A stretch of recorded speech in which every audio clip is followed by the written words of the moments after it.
Hello বন্ধুরা, আজকে তোমাদেরকে শেখাবো কি করে চিকেন অল্প সময়ে সুস্বাদুভাবে বানানো যায়। চিকেন তো আমরা সবাই খেতে ভালোবাসি, বাচ্চা থেকে বড় সবাই ভালোবাসি। একটু চিকেন ঝোল হলে বাচ্চারা খুব সুন্দর দেখবেন ভাতটা খেয়ে নেয়। চিকেন বানানোর জন্য কড়াইতে তেল দিয়ে দিলাম, এরপর তেজপাতা দিয়ে দেব আর গোটা গরম মশলা। দেখুন গোটা গরম মশলা রেখেছি, গোটা গরম মশলা দিয়ে দেব। আর আলুটা আমি আগে থেকে ভেজে রেখেছি। পেঁয়াজ কুচিয়ে নিয়েছি। এবার মাংসটা আমি ছেড়ে দেব। মাংসটা ছেড়ে জল যাতে না থাকে জলটা ঝরিয়ে ছেড়ে দিতে হবে। ছেড়ে দেওয়ার পরে ভালো করে নাড়াচাড়া দিতে হবে। দেখুন আমি মাংসগুলো ছেড়ে দেওয়া হয়ে গেল আমার। এবার হাতটা ধুয়ে নিয়ে আমি মাংসটা ভালো করে নেড়ে দেব। মাংসটা ভালো করে ভাজা হলে দেখবেন চিকেনের একটা গন্ধ আছে, সেই গন্ধটা কম লাগবে। এইভাবে ভালো করে ভেজে নিতে হবে। কিছুক্ষণ ভাজার পরে দেখবেন মাংসটা একটু ব্রাউন ব্রাউন কালার চলে আসবে। এবার ভেজে রাখা আলুগুলো আমি একটা একটা করে দিয়ে দেব। মাংসটা ভালো করে ভাজা হয়ে গেছে, এবার আলুগুলো দিয়ে দেব।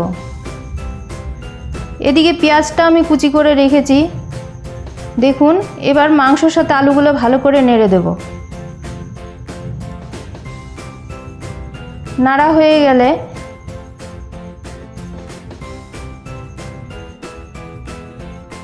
কিছুক্ষণ ভাজার পর আমি পেঁয়াজগুলো দিয়ে দেব। এখানে বড় সাইজের কয়টা পেঁয়াজ আমি কুচি করে নিয়েছি, আর অল্প পরিমাণ পেঁয়াজ আমি রেখে দিলাম স্যালাড হিসাবে খাওয়ার জন্য। এবার পেঁয়াজটাকে ভালো করে ভেজে নেব মাংসের সাথে। দেখুন মাংসের সাথে ভেজে নিলাম পেঁয়াজগুলোকে। ভেজে নেওয়ার পর এই যে আর একটু নাড়াচাড়া করে ভেজে নিতে হবে।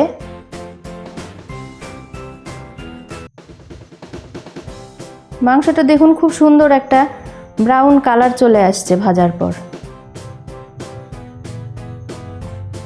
পেঁয়াজটাকে একটু মজাতে হবে। এরপর আমি লবণ দিয়ে দিলাম।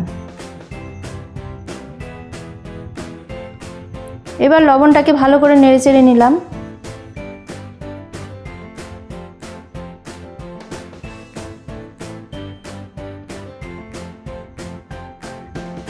লবণ হলুদ আমার দেওয়া হয়ে গেছে।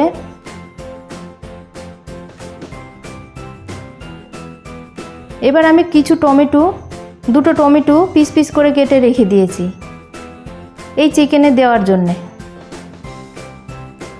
আর মশলা আমি আগের থেকে রেডি করে রেখেছি। এবার মাংসটা ভালো করে হলুদ লবণ দিয়ে নেড়ে চেড়ে নিতে হবে। যত ভাজবেন দেখবেন চিকেন গন্ধ লাগছে না। আর যদি কিছুক্ষণ ভাজার পরেই আপনি নামিয়ে নিন তাহলে কিন্তু গন্ধ লাগবে। এবার তেল দিয়ে দেবো আর একটু। আমার মনে হচ্ছে তেল কিছুটা কম হয়েছে, এই জন্য আর একটু সর্ষের তেল দিয়ে দিলাম।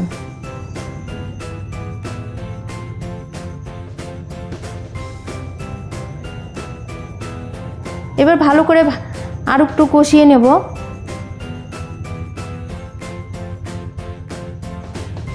দেখুন মাংসটা খুব সুন্দর ভাজা হয়ে যাচ্ছে। এবার আমি টমেটোগুলো যে কুচি করে রেখেছি পিস করে, সেই টমেটোগুলো দিয়ে দেব। টমেটো দিলে গ্রেভিটা একটু ঘন হয় এবং খেতেও ভালো লাগে। আমি আজকে খড়ির উনানেই রাঁধছি। খড়ির উনানে রান্না কিন্তু খাবার স্বাস্থ্যের পক্ষেও ভালো, খেতেও খুব সুন্দর হয়।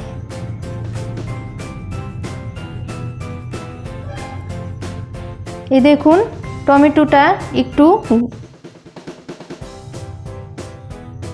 গলতে দিতে হবে।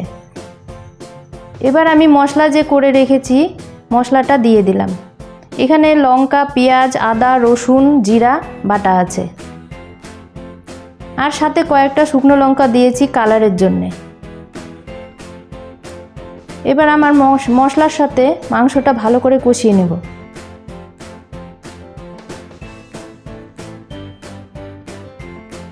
এই দেখুন কষানো এই যে ফুটতে শুরু করেছে।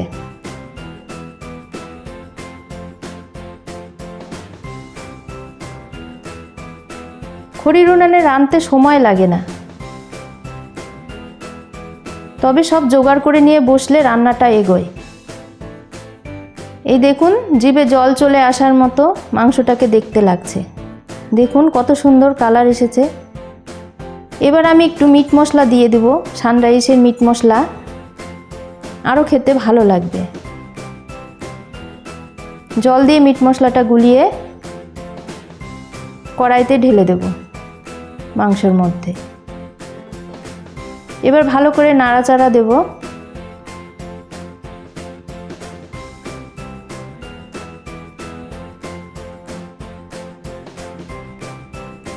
এইভাবে ভালো করে ঘেটে দিতে হবে।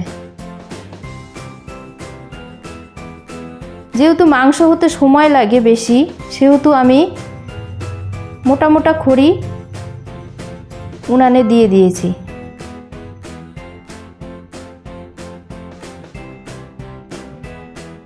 এবার ভালো করে মাংসটা ঘেটে নিয়ে আমি জল দিয়ে দেব। এখানে আমি একটা পাত্রে করে জল দিয়ে দিলাম।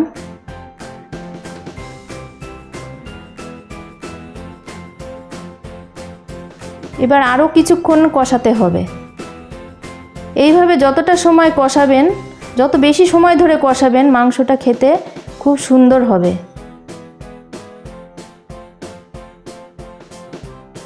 ফুটছে ঝোলটা। এবার আরও কিছুটা জল দিয়ে দিলাম, যেহেতু আমি একটু ঝোল ঝোল করব এবং মাংসটাও তাতে সিদ্ধ হবে। সিদ্ধ করতে গেলে আর একটু জল দিতে হবে।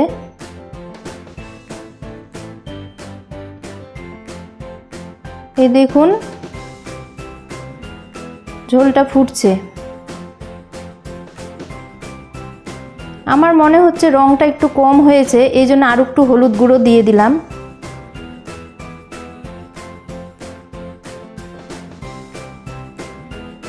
যেহেতু বাচ্চারা খায়, সেহেতু আমি শুকনো লঙ্কাটা কমই দিই। স্বাস্থ্যের কথা ভেবে কাঁচা লঙ্কাটা দিয়েই বেশি করি। তবে কালার আবার একটু না হলে, মাংস বলে কথা, কালার একটু না হলে তো ভালো লাগে না, সেই জন্যে আর একটু হলুদ দিয়ে দিলাম। আর একটু জল দিয়ে, ঝোলের জন্য আর একটু জল দিয়ে আমি ফুটতে দিলাম।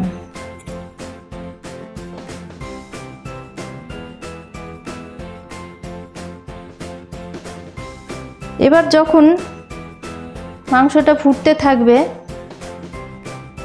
ওই ফাঁকেই আমাকে গরম মশলা দিয়ে দিতে হবে। এখানে আপনি গুঁড়োও দিতে পারেন, গোটাও দিতে পারেন। যেহেতু আমি গোটা আগে দিয়েছি, সেহেতু আমি গুঁড়োটাই ব্যবহার করব। এই দেখুন ঝোলটা টকবক করে ফুটছে।